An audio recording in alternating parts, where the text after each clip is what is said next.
Give me 1 minute, just 1 minute, and I will permanently change the way you think about death. Not about whether there is life after death. We're past that. I want to ask you something different. Have you ever actually thought about what you'll do there? Not where your soul goes, I mean literally, you wake up on the other side and then what? Will you be hungry? Will you smell coffee? Will you be wearing clothes? Or will you just be a naked blob of consciousness drifting through white fog? Most people never ask this question because it sounds absurd, because we've been taught to think about death in terms of light and peace and angels. But Edgar Cayce, a man who entered trance more than 14,000 times and described the afterlife with a precision that official science still cannot explain, answered this question in extraordinary detail. And his answer will surprise you. Because the reality of what comes after death is far stranger, far more human, and far more complex than any religion has ever told you. Today we're breaking it down piece by piece. Food, taste, smell, touch, clothing, sex. Everything that makes us human here. What carries over? And why the answer changes everything about how you live right now. Let's start with the most uncomfortable one. Food. You've died. Your body stayed behind. No stomach, no taste buds, no biochemistry. So here's the question. If all of that is gone, does the desire to eat disappear with it? Most people would automatically say yes. No body, no hunger. Logical. But Cayce said the logic of the physical world simply doesn't apply here. Because desire is not a function of the stomach. Desire is a function of consciousness, and consciousness crosses over completely, with all of its memory, all of its habits, all of its attachments intact. And here is where it gets genuinely dark. Picture a person who loved food their entire life, for whom a good dinner with a glass of wine was the ritual that made the day worth living. This person dies. Their body stays behind. But the memory of taste, the smell of roasting meat, the warmth of coffee, the flavor of a good red wine, that memory crosses over with them, and that memory creates desire. Real, felt, agonizing. Despite the absence of anything physical to satisfy it, it's like staring at food through glass, forever, with no way to open the door.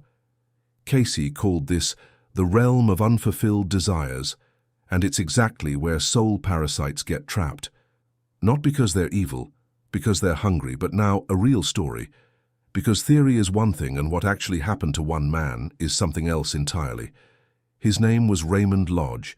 He was killed in World War I in 1915. His father, Sir Oliver Lodge, one of the most prominent physicists in Britain at the time, a serious scientist, not a mystic, refused to accept that his son was simply gone. He began attending seances, meticulously documenting everything, cross-referencing details that mediums couldn't possibly have known.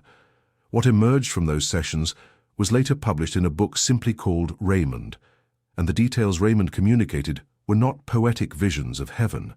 They were startlingly specific. Raymond described a place with buildings, with landscapes, with other people, souls he recognized and souls he was just meeting. He described wearing clothes. He described something that functioned like food and drink, specifically something resembling whiskey and cigars, which he had enjoyed on Earth. But he was careful to clarify. It wasn't the same.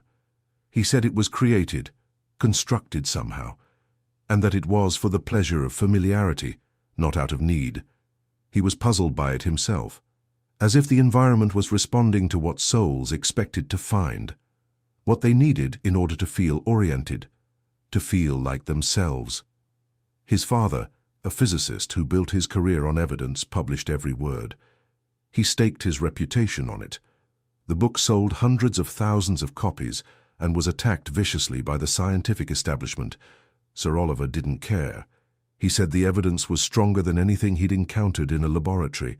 Cayce would have recognized Raymond's description immediately, because it maps precisely onto what he called thought forms. And this is the mechanism that explains everything. A thought form is literally what it sounds like, a form created by thought.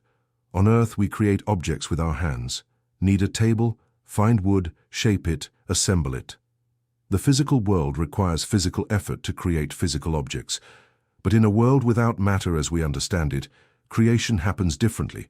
Thought becomes reality directly, without tools, without time. You think of a cup of coffee, and it exists. You picture your home, and you're in it. Cayce said, immediately after the transition, most souls find themselves in a space that looks almost like the earthly world. Familiar imagery, familiar surroundings.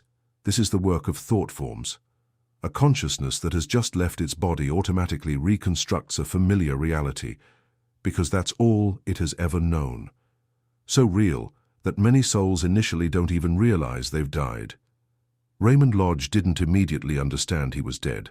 He thought he was somewhere new, somewhere strangely comfortable, until other souls explained it to him. And here's the thing about thought form food and drink. On the other side you eat, but not because you're hungry. You drink, but not out of thirst. These become purely joyful, purely creative acts. No biological necessity, no addiction, no consequences. Want to taste the strawberries you ate as a child? Done instantly, perfectly accurate. But no blood sugar spike, no calories, just pure taste, pure memory made real. For souls without heavy attachments, it's freedom. For souls still locked in craving, it's the cruelest possible torture. Now, the central question. If there are no biological organs, how do sensations work at all? How do you taste without taste buds? How do you see without eyes? Cayce gave an answer that I consider one of the most profound in his entire body of work. Our sensory organs are not the source of sensation. They are translators. The eye doesn't see. It converts light waves into electrical signals that the brain interprets as an image. The ear doesn't hear. It converts air vibrations into nerve impulses the brain reads as sound. The tongue doesn't taste. It converts chemical compounds into signals the brain reads as flavor. The real organ of perception has never been the eye or the tongue. It's consciousness, the interpreter. And consciousness crosses over completely. When you lose your physical body, you lose the translators, but the language in which you understand reality stays with you. And here something extraordinary happens. Cayce said perception doesn't disappear, it expands, radically, because the biological filters are gone. Here, your eyes see a narrow band of the electromagnetic spectrum, red to violet. There, the entire spectrum.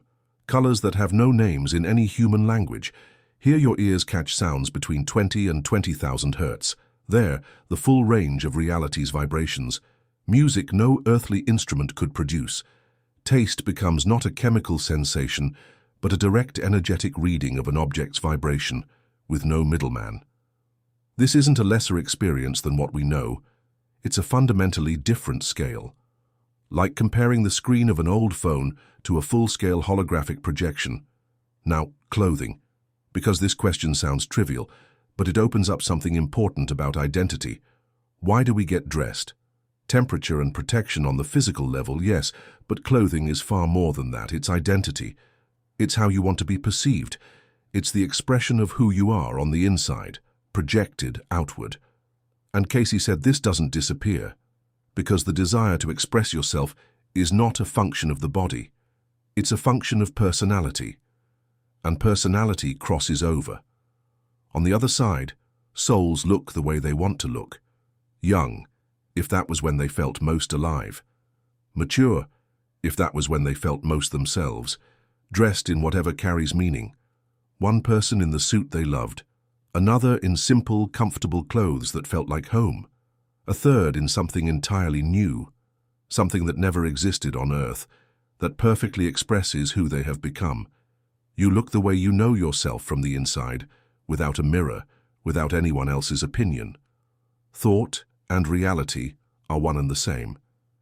And here, a question emerges that I can't stop thinking about.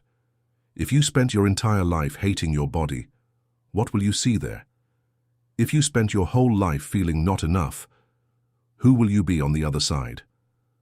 Cayce's answer is both comforting and frightening. You will be what you truly believe yourself to be at the deepest level.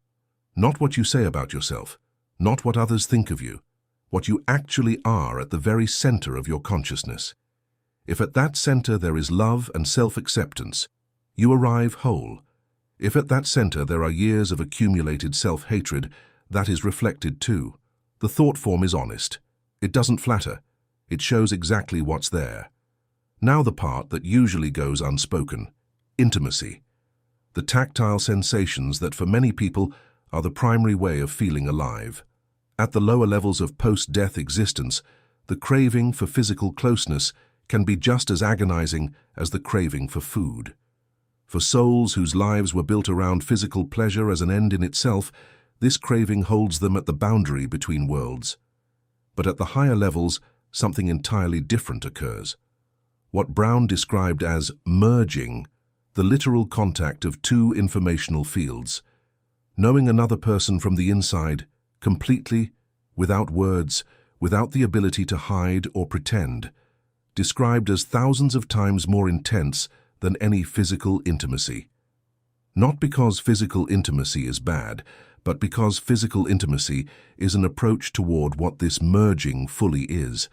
And those who spent their whole lives behind walls, who never allowed themselves to be truly seen, they arrive on the other side with a consciousness that doesn't know how to open, and they learn it there, which, according to Cayce, is considerably harder than learning it here. Now bring it all together. Food, on the other side, a thought form of joy, taste without addiction. Clothing, the direct expression of consciousness, no filters, no masks. The senses don't disappear. They expand beyond anything our biology allows. Intimacy becomes the literal merging of minds, without words, without lies. And all of it is determined by one thing: what your consciousness is at the moment of transition, what you have built inside during this life. Not in a bank account, not in a job title, but inside. Your vibration, your attachments, your image of yourself. That is the suitcase you cross over with. Its contents determine everything about where you arrive. Cayce repeated this across thousands of sessions, not as a moral warning, as a physical law. One final question, and it's the most personal one. If right now, today, you had to pack that suitcase, what would be in it? Which of your current habits, desires, attachments, beliefs about yourself would cross with you? Write it in the comments, because the answer is literally the most important thing you can work on right now.